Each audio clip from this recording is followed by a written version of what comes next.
Acapulco, Mexico. This is Anarchast. Disappear as a system approaching perfection. Just in time for it to disappear. We'll walk deeper into the belly of the beast if it means I'm able to further limit reckless government spending. I mean, I have so many ideas. Some are simple, like take down traffic lights and eliminate the post office. The bigger ones will be tougher, like bring all of this crumbling to the ground.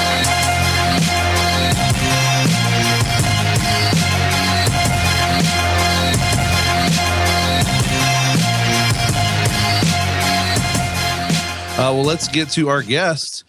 He has been on the show a number of times, and he's on the show currently to talk about the upcoming, you guessed it, Anarchapulco. You can go to anarchapulco.com.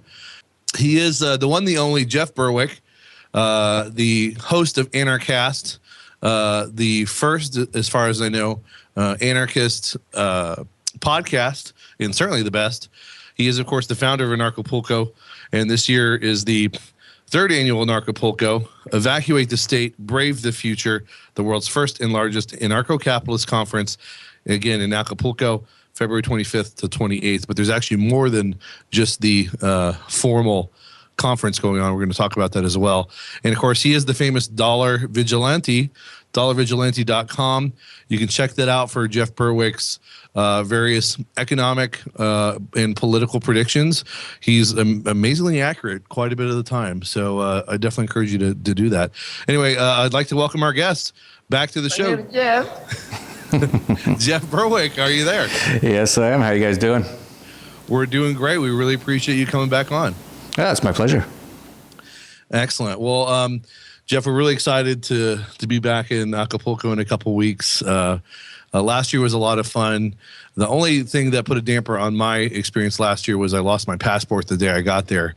But I have a new passport, and I'm going to cling to it for dear life. Hey, it was a plus for me. It was the first time I got to smuggle someone into the country. That's right. And it took us Human 24 hours. trafficker. Yeah, right. Pizzagate. What? And I hope to not have another 24-hour drive through Mexico again. Anyway, Jeff, let's get to it. Tell us about this year's Anarchapulco. Where's it being held? How many people are we to expect? And what kind of guests are we looking forward to? Yeah, it's as you mentioned, it's the third Anarchapulco. As you know, the first one was in 2015, and that was we didn't know if anyone was even going to show up, so it wasn't really well planned or anything. But about 150 people came down, and they all said they wanted to come back the next year. So we did it again in 2016. Then we had about 450 people show up for that one, and everyone loved it again. They all said they're coming back, and so this is sort of like our first real serious one. The first one that we're like, okay, we're really doing this. It's something that people really want.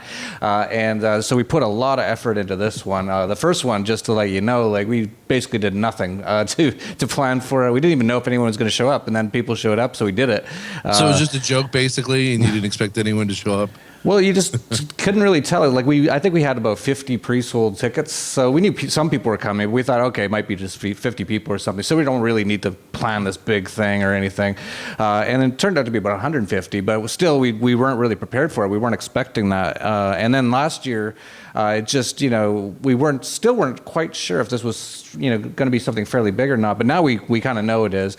So we have this. You guys won't actually believe what we're doing this year. We've gone just completely nuts on everything. We got the best hotel, the best conference room setting. The stage is going to look sort of like the Grammy Awards. It's going to be all high tech, giant LCD screen on there. All the best audio and video equipment. You're going to have numerous cameramen, microphones. All that sort of a stuff, and that's because we're going to be recording it all and putting it all on the internet over the ensuing year or so. We actually might be selling them all immediately after, but then putting them live over time, and sort of like the TED Talks, but with actual good information, actually not talking about genocide and how to control the world and all that kind of stuff. Legitimate New World Order propaganda, basically. Yeah, so it's like TED Talks, but really good stuff and good things, and so we want to make it look even better quality than that. So that's how it's going to look.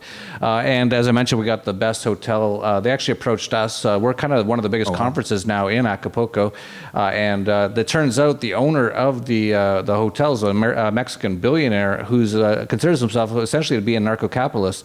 So he approached us to have the conference at his hotel. So that was pretty cool. Wow. And so yeah, we've been I was just down there last night. We're looking at some locations for one of the dinners for one night. Really so nice around there. They got this massive outdoor sort of shopping and dining and bar area right beside the hotel. So that's really nice.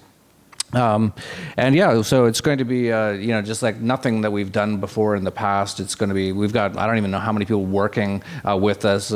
It's probably more than a dozen people, just full-time cameramen, all kinds of people just working. So it's going to be just like nothing that we've ever done before. So I'm pretty excited about it.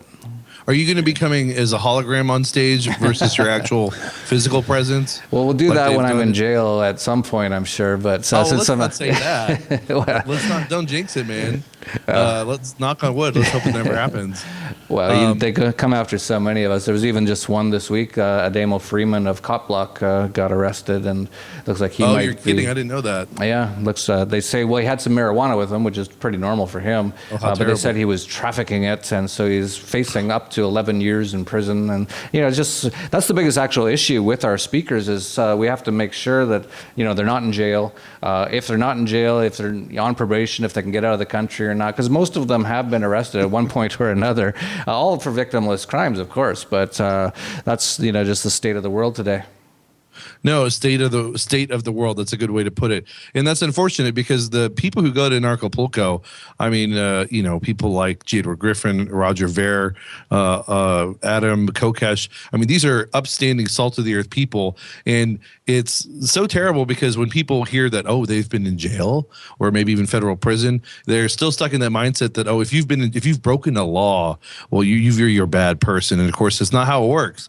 Especially since the laws that they have broken shouldn't have been laws in the first place, arguably, and were non-violent offenses. So, it's unfortunate that the best people in the world get persecuted by the state like that, but that's just the nature of it. Well, really exciting stuff. What is the name of the hotel, by the way? It's a 5-star hotel, right? Yeah, it's called the Mundo Imperial Hotel and Convention Center. Or actually, we're coming to break. Sorry, we'll be right back with Jeff Berwick on the other side. Stay tuned. Welcome back, guys, to the February 12th, 2017 edition, live here on 89.1 FM, TXLR, Logos Radio Network, episode of The Crypto Show. We're speaking with our guest, Jeff Berwick. We'll get right back to him in a moment. And first of all, let me get to a little news bite from CryptoCompare.com. Bitcoin Unlimited support overtakes SegWit.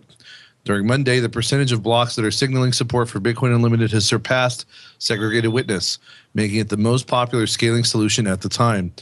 While the SegWit update got a lot of media attention and was quick to capture the support of multiple mining pools and other services, the percentage of blocks mined that are signaling approval for SegWit has stagnated around the 25% mark and has been slightly dropping in the past few weeks. That's actually pretty fascinating update there. We've had Roger Ver and Eric Lombroso on for both sides of that debate in the past few months. You should check out those episodes. Really good conversations with them and fascinating developments in the block size debate and resolving it. Well, let's get back to our guest, Jeff Berwick. Jeff, real quick, I want to get to the guests and some of the topics, but so we went from 150 the first year, which was 3 times what you expected, about 50 people, to 450 the second year, which was 3 times the original attendance. Are we looking at 3 times last year's attendance as well, or do we have any idea of the numbers for this year? No, it definitely won't be 3 times. It's hard to actually tell because everyone books on the last few weeks. So it's definitely going to be more than last year, but it's hard to say how many. It's going to be above 500 and probably less than 800, but we'll see exactly how many end up showing up. Well, that's still a pretty successful conference, if you ask me, especially for its 3rd year. Well, let's talk about the guests in the topics. I forget if we had you on a while back or maybe it was Nathan, but someone ran through the guests at the very beginning when this was all kind of set up, and there were just a ton of guests, even compared to last year, it seemed. And some pretty big names I already mentioned, of course, like Roger Ver, Edward Griffin. Who else can we expect, and what kind of topics can we expect? Yeah, we decided to really, like I said, go nuts this year. So it's, instead of 3 days, it's going to be 4 full days of talks. And the fourth day is actually just going to be completely devoted to cryptocurrencies and blockchain, because there's enough people that are speakers on that topic that we can actually fill an entire day for that. And we actually have 2 stages, not just 1 stage this year. So that's why there's so many speakers. Well, like I said, we just pulled every stop out on this one this year. And so, yeah, we actually have Foster Gamble of the Thrive movement. He's going to be one of the keynote speakers. G. Edward Griffin, both of them are first-time speakers. We're really happy to have both of them. G. Edward Griffin, of course, the author of The Creature from Jekyll Island. Larkin Rose is coming back. He's very well known for The Most Dangerous Superstition, his book. Jeffrey Tucker, it's going to be his first time as well, of Liberty.me. Oh, excellent. Yeah, and Adam Kokesh is coming back. We're going to have Lynn Ulbricht of the Ross Ulbricht of the Silk Road's mother. It's her first time. We're going to have Lauren Southern of Rebel Media. She's got a huge following on the internet. Luke Radowski of We Are Change is back. Roger Ver, as you mentioned. Bruce Fenton of the Bitcoin Foundation is going to be here for his first time. Judd Weiss he was the VP candidate with John McAfee for the Libertarian Party, Rick Falfinga of the Swedish Pirate Party, and actually the founder of the Pirate Party, which is doing so well all over Europe now, which is essentially an anarchist political movement. Tatiana Moroz is coming down to sing. We're also going to have Eric July and Backwards performing. We'll have one whole night of a concert with a bunch of acts. Dana Martin, the top unschooler in the world. Mir One, he's actually one of the top graffiti artists in the world. He actually contacted us a few weeks ago. He said he wanted to come down here and paint a giant graffiti mural for the conference, which we're going to actually use on the stage. So that's going to be really cool. I can just keep going on and on. Max Egan of the Crow House. That guy T, who's actually another guy who's got a big internet following. We have Sasha Daygame, one of the top sort of pickup artist guys in the world, but he's also getting into just helping people with relationships and things like that. We have Mark Victor, the attorney for freedom, one of the best lawyers who's an anarchist in the U.S. Trace Mayer, one of the top Bitcoin people. Ian Freeman and Mark Edge of Free Talk Live. We have Pete Eyre of Cop Block. I mentioned Ademo, his partner, is in jail right now, but he's not, so that's good. Amanda Johnson, who's the host of Dash Detailed. Dan Dix of Press for Truth. Vit Jedlicka, the president of Liberland, is going to be back again this year. And Liberland's got some, just been moving ahead massively. That's really exciting stuff. Carlos Morales, Sterling Lujan, the psychological anarchist. As I said, I can just go on and on and on. Yeah, and you know, did you basically? It looks like you just went through the roll call of the crypto show's guests, knowing that was the place to look for all the top people. Is that what it is? I guess, is that how you determined all these people? Oh yeah, that's exactly what we do. Is we listen to your show, and then we try to get all those people to come to the conference. Yeah. Okay, excellent. Well, thanks for indulging me there. No, really good people. Carlos Morales, I really like that guy. Author of Legally Kidnapped: The Case Against Child Protective Services. He used to work for them. We had him on when we were in the New York City Liberty Fest. And what a smart guy. What an interesting experience with CPS and his. He worked in San Antonio, actually. That's where he was. That's right, just up the road. Yeah. Tone Vase, we stayed with him in New York for that. Yeah, tons of people. Benny Wills, founder of Joy Camp. Of course, if you don't know what that is, they're basically a libertarian conspiracy comedy group, and they are hilarious. You can find their stuff on YouTube. But I mean, man, Jeff, you really have outdone yourself this year with the guests. Obviously, the guests bring their own topics to bear, and there's just so much to be talked about. Is there ever any kind of theme that you go for each year with the guests and their topics, or is it just kind of, well, anarchistic, if you will? Yeah, there's so many guests that it's really hard to have just one sort of theme. But this year we did try to have a bit of a theme. Our sort of our tagline this year is to evacuate the state, brave the future, and we really harped on the Buckminster Fuller quote. In order to change a system, what you basically have to, I'm butchering the quote here, you basically have to create a new system that makes the old system obsolete. So what I've really sort of noticed in the last few years is that, 5 years years ago, anarchists were really just sort of a bunch of dour, gloom and doom sort of people. They're just very unhappy, sort of, a lot of them wearing black and stuff. Has anything changed? Well, it has actually. It has because a lot of people are starting to realize, and things like Bitcoin have helped out so tremendously, of course, because the first people who were really into Bitcoin were the anarcho-capitalists, the voluntarists, people like that. People who recognize that this system is horrible, the governmental system and the central banking system. So a lot of them are actually making money. A lot of them are starting ventures, and we actually have a number of them actually coming to speak on the ventures they've started. We've got, I know that you've been following the Arcade City thing. Christopher David will actually be speaking at Cryptopolco. We also have a young guy, Kingsley Edwards. He's got a company that actually you can basically gamble on video games like Xbox games and stuff like that with Bitcoin.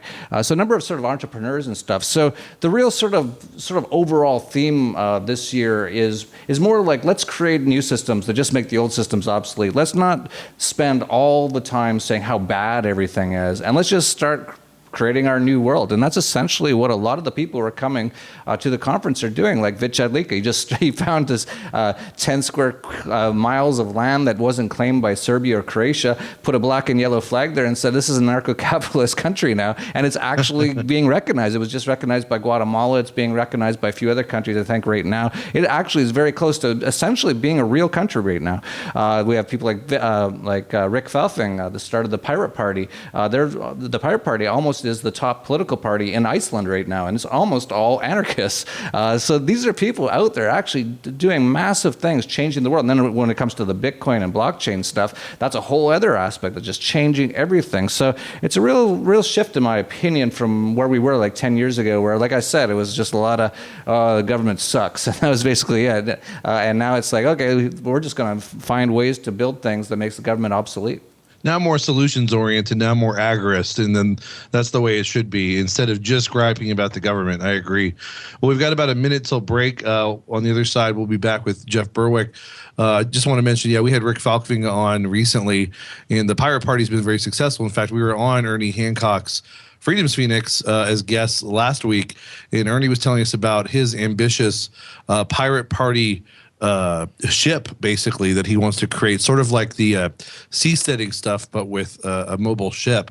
A bit ambitious and probably long term, but he had a lot of cool Pirate Party, agorist, anarchist related strategies for getting people to begin that process to build that sort of community and ultimately the ship. So really cool stuff. And Ernie, unfortunately, I don't think is going to be at the conference this year, right? Yeah, he said he had some sort of commitment that he couldn't come this year. Well, maybe next year. Well, we're coming to break. Be right back with Jeff Berwick to talk more. Stay tuned. Litecoin moves to adopt Bitcoin SegWit. The famous scaling update SegWit may soon be activated on another blockchain, Litecoin. The update is currently being voted on with less than 2% of blocks showing support for it. Miners can vote for the update by running the latest Litecoin software. Despite support being currently low, F2 Pool, the largest Litecoin mining pool, stated that it will support the update. F2 Pool currently controls 49% of the hash power.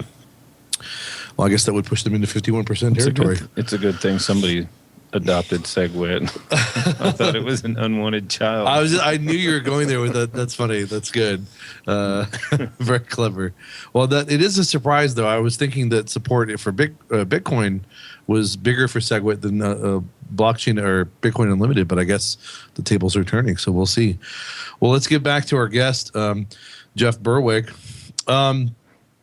We've been going over all the guests. Jeff just has a phenomenal memory, practically stated every single guest that's going to be there to speak. It's a pretty big... I read it off my computer monitor, actually. Jeff, let me flatter you. Come on, man. No, I have a terrible memory, so don't start spreading that rumor. Spreading false impressions about you. Yeah. Well, tell us, too, you already alluded to it kind of with... what's her name? Radical Unschooling. Dana Martin. Dana Martin's. My memory's not good either. But tell us also. Now you mentioned that the conference is being expanded from 3 days to 4, which is exciting enough. I mean, you're getting 33% more bang for your buck. That's awesome. But as in previous years, there's going to be extracurricular workshops as well by some of the guests. Tell us about some of that. Yeah, we went nuts with that as well. In the past, we've had maybe just a couple, maybe 3, or maybe max 4 sort of extra workshops or events. For example, the Dollar Vigilante has one every year. Actually, not every year. So actually, the first one was last year, and it's called the Dollar Vigilante Internationalization and Investment Summit. That's actually on the day before in Acapulco on February 24th, and I've got a bunch of great people in the investment field speaking at that one, including Bill Murphy of GATA, the Gold Antitrust Action Committee, David Morgan, one of the top silver investors and stuff like that. And they're going to be around for Anarchapulco as well. So yeah, we have that, and then we have, like you mentioned, 4 full days of Anarchapulco, with the last day actually sort of being called Cryptopulco, and it's all just blockchain and cryptocurrency related things. And then afterwards, there's so many things. Actually, there might be I don't think there's anything else before. And then afterwards, for example, there's a ayahuasca ceremony again. We did that last year. It was incredibly popular. We've got the same shaman coming back again this year to do it. It's called Ayahuascapulco. That's on March 2nd. Luke Radowski's We Are Change has Change Media University Boot Camp on February 28th. This is his 3rd year doing that, and people just love that as well. Adam Kokesh is going to do a homesteading workshop on March 1st.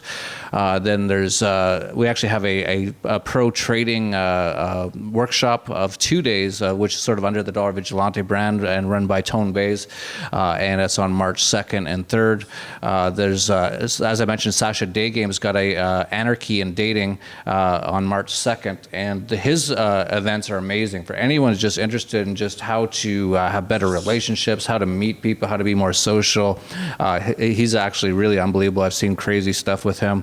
Then there's Bob Podolsky's got a whole bunch of things. He's got an Octolog workshop for people who know about Octologs and other things. And Dana Martin's got an entire 3-day family camp, March 1st to 3rd. So if you have kids, or even if you don't have kids, but you just want to learn how to start to unschool and preschool parenting and things like that, you can do that with her. And there's all sorts of other things, including even Derek Burrows has a manifestation drumming meditation workshop. I think Carrie Wedler might be doing a yoga workshop. I think another person's doing just, some of these are just free. You can just show up. Adam Williams is doing every morning some sort of exercise routine sort of thing. So all kinds of crazy stuff. It's absolutely insane. It is insane, but in a good way. I love the picture of Derek Burrows, by the way. It's like the tamest one I've ever seen of him, like straight out of prep school, at least compared to the way he usually looks. No, but Derek Burrows, what a great guy, what a mind. And he's been a guest before on the show, and he lives just up the street also. It's in San Antonio. So we're lucky to have so many. Houston. That's what I said. We're lucky to have so many people in Central Texas who represent the anarchist community. Bob Podolsky also, he's been very successful since he introduced Octologs to not just in Acapulco, but here in Austin. He was on the show again recently. And what's really cool, by the way, I want to mention with your workshop, Jeff, for Dollar Vigilante, GATA, as you mentioned, for those who don't know, and GATA was basically the organization that proved both through recorded testimony of officials and through research that the gold markets were being manipulated. Isn't that right?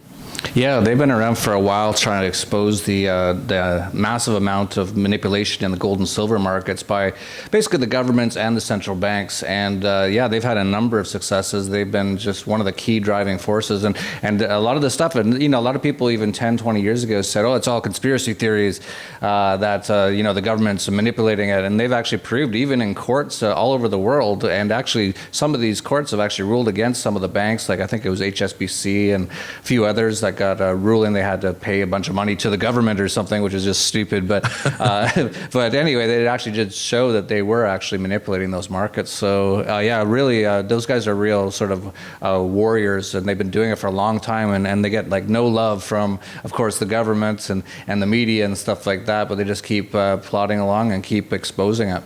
Yeah, just my reason to point that out is just to demonstrate that your lineup for that workshop has a high degree of some really good credentials there, good pedigree from like GATA, from the work they've done. So people should be, if they're interested, they should sign up. It sounds like it would prove really worthwhile. And are you going to be doing any speaking of your own in that Dollar Vigilante workshop? Oh yeah, for sure. I'll have at least one or two speeches. I'll be talking about generally what's going on with the markets. This is generally what I see happening, especially with Trump now. That's been a real interesting event. That really changes a number of things. So we'll be talking about how to especially make money this year and how to protect yourself from what's coming. And I also talk usually at every conference about the perpetual traveler or prior taxpayer PT lifestyle that I live and I have been living for at least 15 years. And it's essentially a way that you can live quite free and generally don't have to pay any income taxes if you set it up correctly. It's a lot harder for Americans, but even Americans can do it if they want to. But that's usually something that I talk about at every conference. Excellent. That's pretty exciting. People should definitely look into signing up for that. We've got about 3 minutes till break, and we'll have one more segment with Jeff. I want to switch gears slightly. As we already mentioned, Amanda B. Johnson is going to be speaking also at the conference. And you recently had an interview with her, correct? Yeah, that's right. Tell us how that went. As we've already mentioned, we have partnered with Dash now for the past 4 months. And of course, we're still big Bitcoiners. There's no doubt about that. But we also see a lot of real potential in Dash. What was it like interviewing her? And were you already very well informed on Dash, or did she was she kind of a big introduction to that for you? Yeah, actually, I learned a lot just interviewing her on it. Of course, there's so many cryptocurrencies out there. I follow a number of them, including Steam. I've followed in the past Monero. Of course, there's Bitcoin, Litecoin. Of course, I know about those. Ethereum, of course. But Dash, actually, I didn't know a ton about. I think I got my first Dash from you guys a couple of weeks ago. Yeah, I sent it to you. Yeah, so I got it, but I didn't know a ton about it. I knew the general things about it, but not too much. So really, in my interview with Amanda, if people want to check it out, just go to YouTube, look up Anarchast Amanda Johnson Dash. You'll find it. And she really outlined all the great reasons why Dash looks quite good. And actually, right after that interview, I went out and bought quite a bit. So. I'll tell you another couple of reasons. Number one, they're fixing to be on a U.S. debit card here pretty soon, and we made that happen at the Miami conference. They're going to be added to an exchange in India. That's part of the same deal. And just yesterday, actually, I think it'll be tomorrow when we get this set up.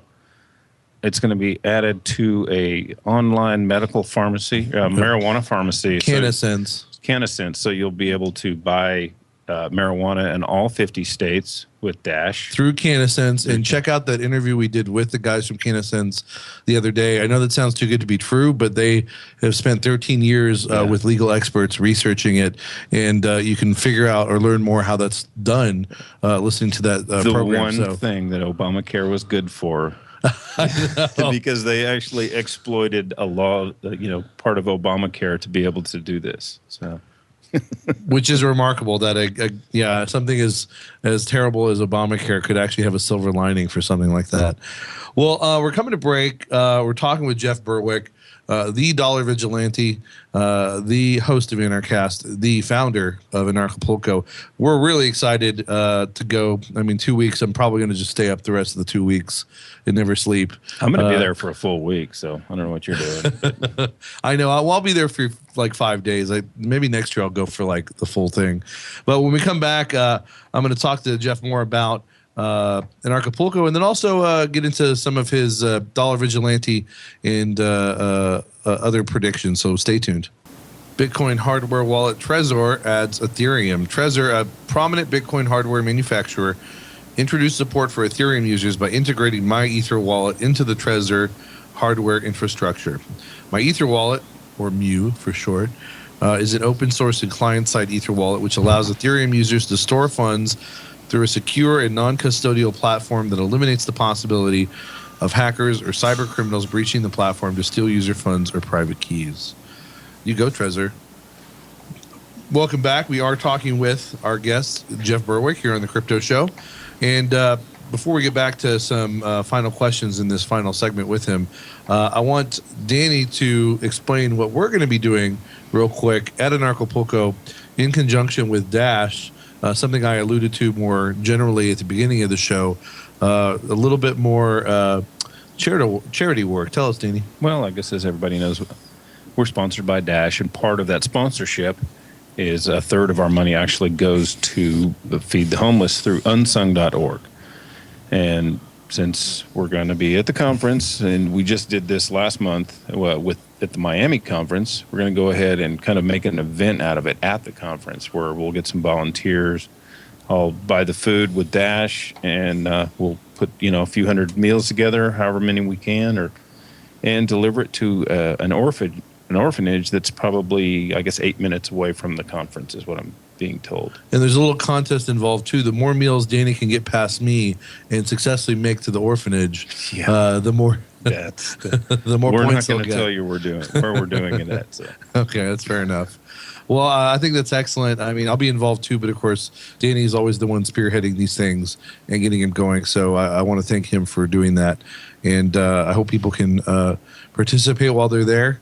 And also too, we also will accept Dash or Bitcoin donations, not just for the show, but for these shows charitable activities like this. And so special thanks, I guess, to Mike Nimitz, one of the locals there. He's going to help me get all this going. So excellent. Well, thank you, Mike. Well, let's get back to our guest, Jeff Berwick. Let's see. I guess I want to switch gears here in a moment, but Jeff, do you have any plans on other related conferences throughout the year, like say Anarchapulco twice a year, or an even bigger Anarchapulco, or like Anarchapulco Bitcoin something else event? I mean, obviously you mentioned you're incorporating a full day towards Bitcoin this year, but what do you see for the future for Anarchapulco? Any major plans in the works? No, not really. One's enough. It's a lot of work, and it doesn't really make a ton of money. I'm mostly doing it out of passion, the same reason I do Anarchast, and it's a lot of fun. Actually, that's the best part of it is just having hundreds and hundreds of the coolest people all coming to a place where I generally just live. Every year is pretty cool, but no real plans. We have been asked numerous times if we would ever have an Acapulco. Well, it wouldn't be called an Acapulco, obviously, if it was not in Acapulco. It wouldn't really make any sense unless we could find another city that ends with Pulco, I guess. But I don't know too many like that. But we have had a lot of people in Europe request that we do one there. We've thought about it, but it is a lot of work, and so at this time we haven't. But it's quite amazing, as you guys know from being here, how many people come from across the world to be here. I've been watching the registrations come in, and almost every day it's someone from Australia or Japan or Germany or Russia, or it's all over the world. So it's really amazing. And so we're quite lucky that people are willing to come that far just to come to the conference. So no, at this moment in time, no plans whatsoever. Running a conference is not easy or something enjoyable for the most part. Obviously, Nathan Freeman generally runs a conference, so I'm really lucky. I don't really have to run it. But just being involved in it, it takes up a lot of time just this week, just so many things, and just have to talk to so many people. And so, no, this is not something I want to do more of, but once a year is enough, and but it is a lot of fun for that one time per year. Fair enough, and it definitely gives a lot of visibility and publicity to not just the people involved who deserve it, but the ideas, and that's awesome. I've been contacted from people all around the world that are using our coupon code. So that's great, and I like to hear that there's people from outside the Anglophone sphere, the English-speaking world, because obviously you're going to expect a lot of people from that for language, cultural, and historical reasons. But it's so great to know that there are libertarians, anarchists in parts of the world that we sometimes forget that there are freedom-minded people there. So that's awesome too. Most important question about Anarchapulco, before I forget, will there be a Jeff Berwick roast like last year? I don't think we're going to do a roast this year. No. What? We'll see what happens. We actually haven't fully planned what we're going to do. We're going to have a dinner for sure. We just went to the restaurant yesterday to see if we want to use that restaurant, and it's looking good for that one. It's really, everything's just top of the line. You guys won't believe everything this year is just absolutely luxury. And it's actually, everything's so cheap. It's not that expensive thanks to the Mexican pesos down about 50% in the last 8 years. We'll be going to like just amazing restaurants it'll cost about as much as, a bit more than McDonald's essentially, and just amazing place. But no, we're not sure what we're gonna have. Definitely Tatiana Moroz and a few other people singing at the dinner. We talked about maybe celebritarian Jeopardy, sort of like Jeopardy, how they do on Saturday Night Live or something, with some do something like that. Adam Kokesh had this weird idea to do a compliment rap battle, but I'm not sure about that. So yeah, we haven't fully decided yet. We'll see what happens. There's so many things going on that a lot of it's still up in the air. Well, I like the spontaneity of it to some extent. I mean, that's also what makes for a good event, is leaving a little bit up to last minute spontaneous decisions. So that's pretty cool too. Well, in the remaining time we have in our segment, about 6 minutes left, I want to switch gears. We mentioned your Dollar Vigilante workshop and the other people involved who are going to be making that a very successful financial workshop that people should definitely sign up for. But let's talk more broadly. Do you have any economic or political predictions to share with us? As I mentioned before, I'm not just kissing your behind.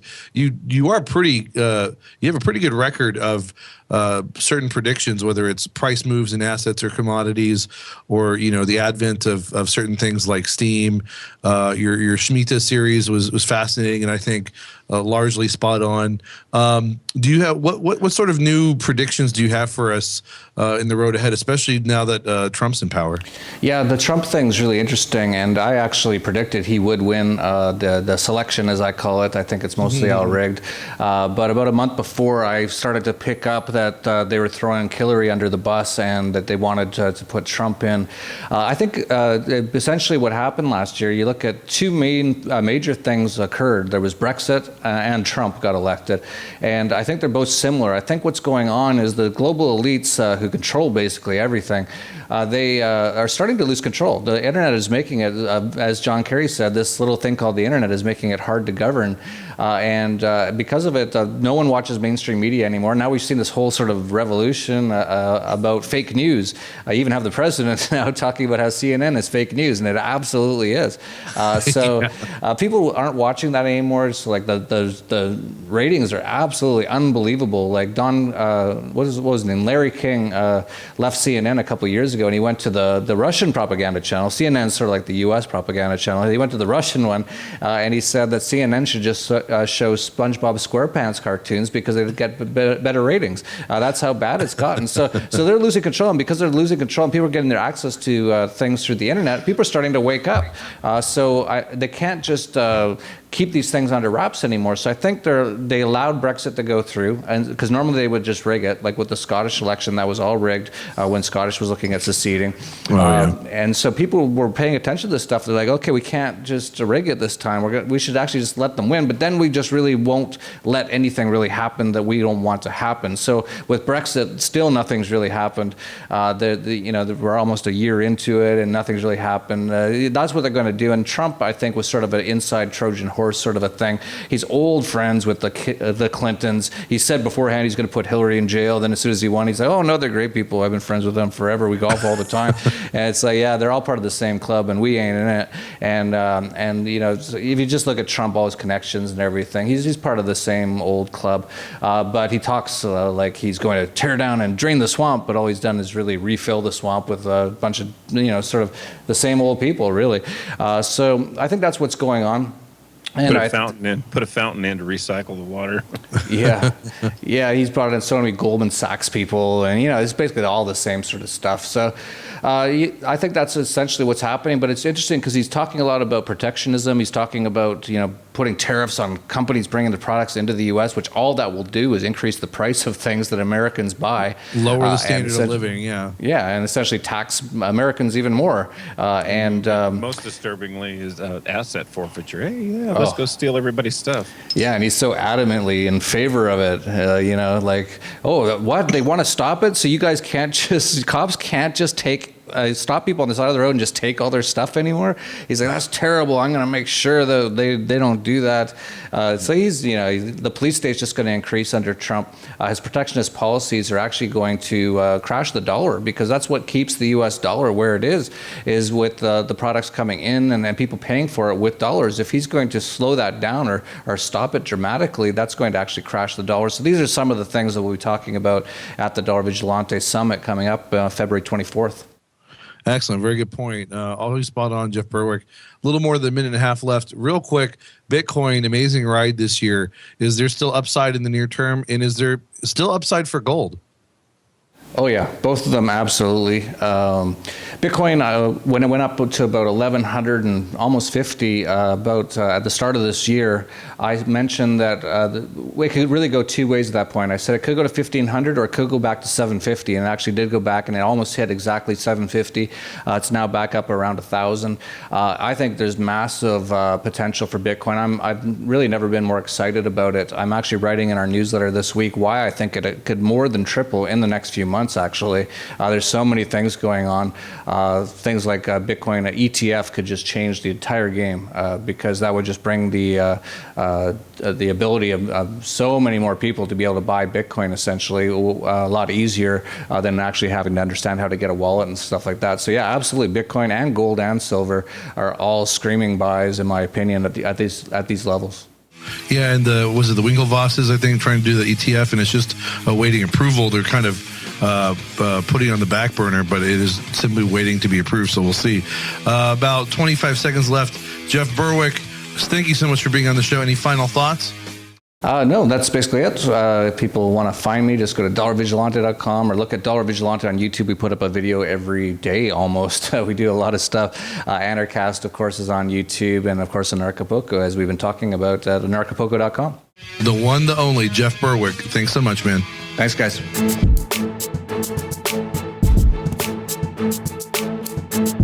How was the conference this year? Absolutely fantastic. It's an amazing experience. The conference is great. It's the best thing I've ever been to, probably in my life, honestly. It's a blast. It's really fun. There's so many things to do. Just the spirit, just the energy, amazing moments, amazing people. It's really, really fun. It's better than you could expect. I think it's the best conference I've ever been to.